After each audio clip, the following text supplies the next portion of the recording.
Okay, so let's take a look at this paint chart that I have over here of all the engravings and stuff that you need, important information, blah blah blah. I will have a picture of the downloadable link, or like a link to the picture in the description below if you want to check that out as well. Cosplay engraving, this one's also a no. Okay, I'll be really frank with you. Just pick Grudge. Just fucking pick Grudge, okay? Curse Stall and Hitmaster are about a 4% damage loss from Grudge. But the reason why I recommend you to pick Grudge, especially in early game, is because later on in the raids, when you encounter Legion raids in tier 3 and Abyss raids in tier 3 as well, you are going to have a very, very hard time if you decide not to learn how to play with Grudge. Now, if you're going to pick an engraving, right, and you pick something really safe, like this shit or this shit, the chances are that some people might not even accept you into any parties at all. Straight up, facts, right? In Korea, if you don't run Grudge on your DPS, you are automatically declined. No one is going to fucking accept you. No Grudge, no party, simple. Adrenaline, Keen Blunt, and Steady State. So here, high agility, right? Adrenaline is actually, not gonna lie, it's pretty good as a secondary engraving if you have high crit rate. The reason being is that sorry, that's for Keen Blunt weapon. If you're in early game, right, crit rate is actually pretty low, right? And you want to get as much crit rate as possible, and adrenaline, right? Adrenaline is actually a way to get that crit rate. However, for Sharpshooter, the main issue would be your skill cooldowns, right? Your skill cooldowns are the main issue. And you can see here that you need high agility, right? As I wrote down, 500 or level 5 cooldown gems. You need either one of these things, right? You can get cooldown gems in tier 2, okay? High agility is pretty obtainable early game as well in tier 1. So if you want to run adrenaline, make sure you have this. Keen Blunt weapon, pretty straightforward. It's based on crit, so more crit rate, the better. Try to get 50% crit rate or else don't run it at all. And it must be level 3. If you run this at level 2, you might as well go without an engraving. And finally, we have Steady State. Okay, so this engraving basically gives you 16% damage gain if your HP is above 80%. Okay, bear this in mind, 80% HP. Okay, plus, fuck, my percentage looks horrible. Okay, next up, these engravings works, but there are better choices, right? Let's go over them one by one. Spirit Absorb, Etheric Predator, Disrespect, Precision Dagger, All Out Attack, Supercharge, Garbage, and useful, but in late game for second ally players. Not right now. Right now, Raid Commander does not have your character doesn't have the agility to make use of Raid Commander. Basically, what this engraving does is that it gives 45% of your basic movement speed as damage. And honestly, you do not have enough agility to reach that sort of level yet. First thing, Spirit Absorb, move speed, attack speed. Kind of whatever, good as a second engraving if you want to cheap out or whatever. It really is not that great, but it's also not horrible. You can get it if you want to. Etheric Predator as a second engraving, by the way. This is not for you to replace Grudge. Don't ever do that. Etheric Predator, by the time you finish stacking, the boss is probably already dead. No. Disrespect, again, I would say Disrespect is a... think of it as like a bonus, right? Let's say you have Grudge and Second Companion, and your stone, right? You want to roll an extra stat. You could roll this, I guess, if all the other options are not available to you, you can roll Disrespect. Precision Dagger is actually, you trade crit rate for crit damage. You lose about 18% crit damage while you gain about maybe, I think it was 20. Yeah, I think you lose 12% or 18% crit damage and you gain about 20% crit rate, right? At level 3. So this is an engraving that I would recommend only for you to go if you can get level 3. If not, don't take it at all. All Out Attack, this skill only works for specific sharpshooter skills like snipe, right? This thing only works on one skill, so again, I do not think this is worth taking. Supercharge? If you want your only source of damage to be charging shot, then yes, take it if you want to do some stupid shit like that. Harsh criticism aside, these choices can work, right? you can still pick any of these engravings and you can still clear content in tier 1 and tier 2. But I'm just saying, okay, you gotta think of engravings this way. You gotta think of them like this. Engravings is like making a harem, right? You want the best of the best. You want the absolute biggest titties out of all of them. Okay? This right here, right? Grudge, right?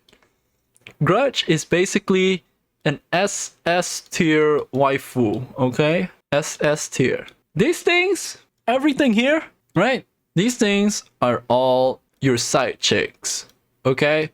These are your side chicks, and these are not, no. These are flings, alright? There, I made it simple.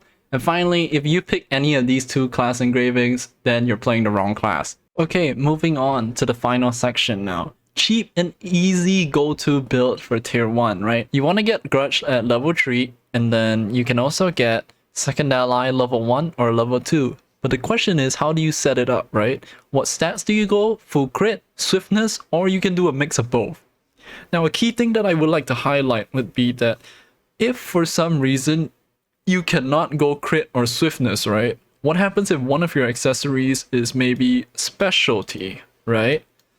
And you end up having a weird stat line like maybe 600 crit, right? 600 crit, and you get like 200 spec and 400 swiftness. Is this okay? Yes, it is.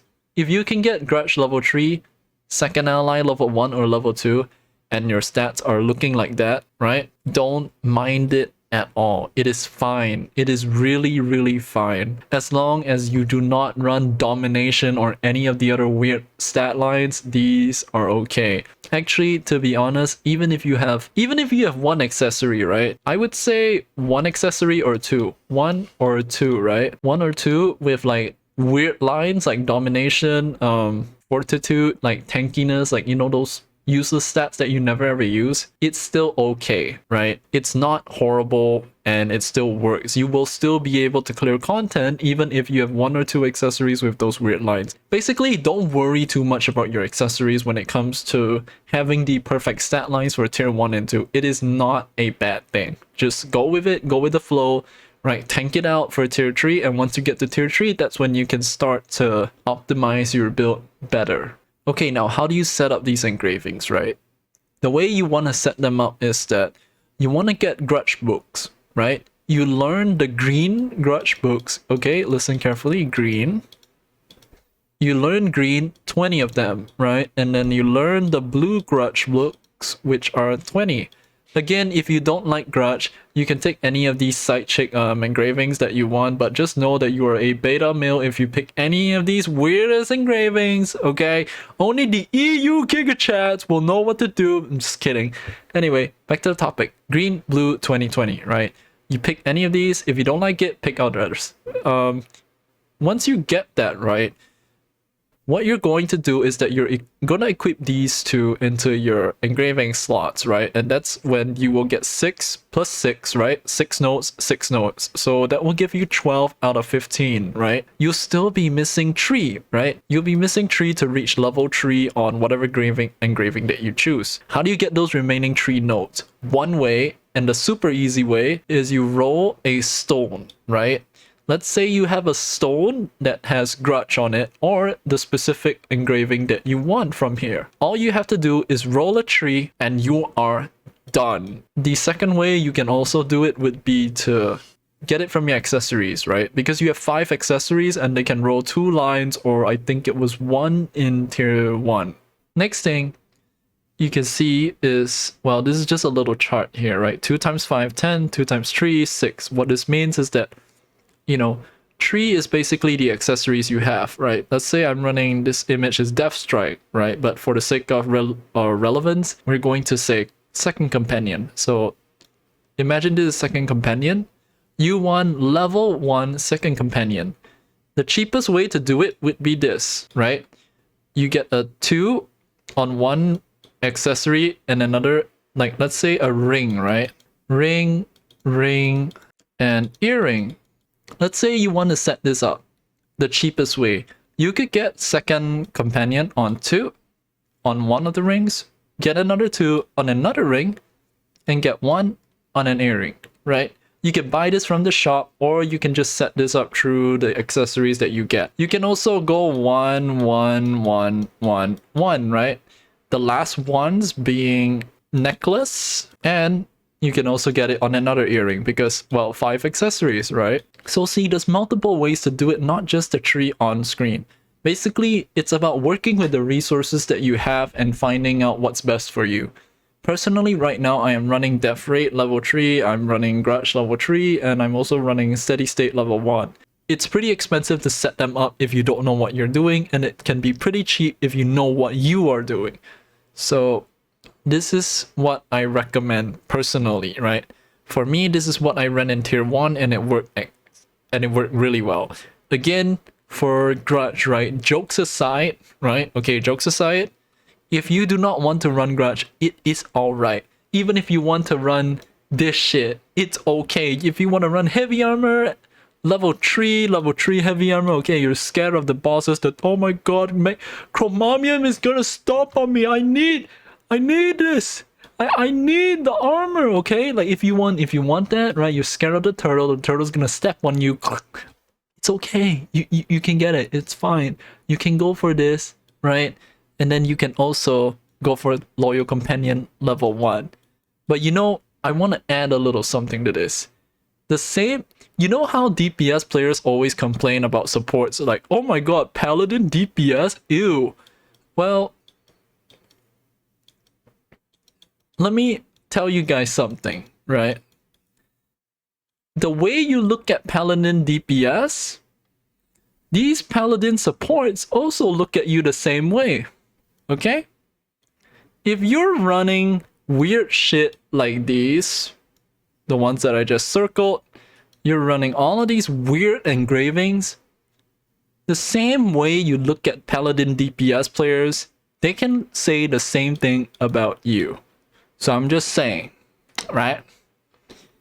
If you want to learn how to play it properly, dodge stuff, and get ready for future content, at least try. Try to pick Grudge or any of the above mentioned ones over here. Grudge, Curse Doll, Hitmaster, Keen Blunt Weapon, Adrenaline, or Steady State. Try to pick these instead of the ones below here.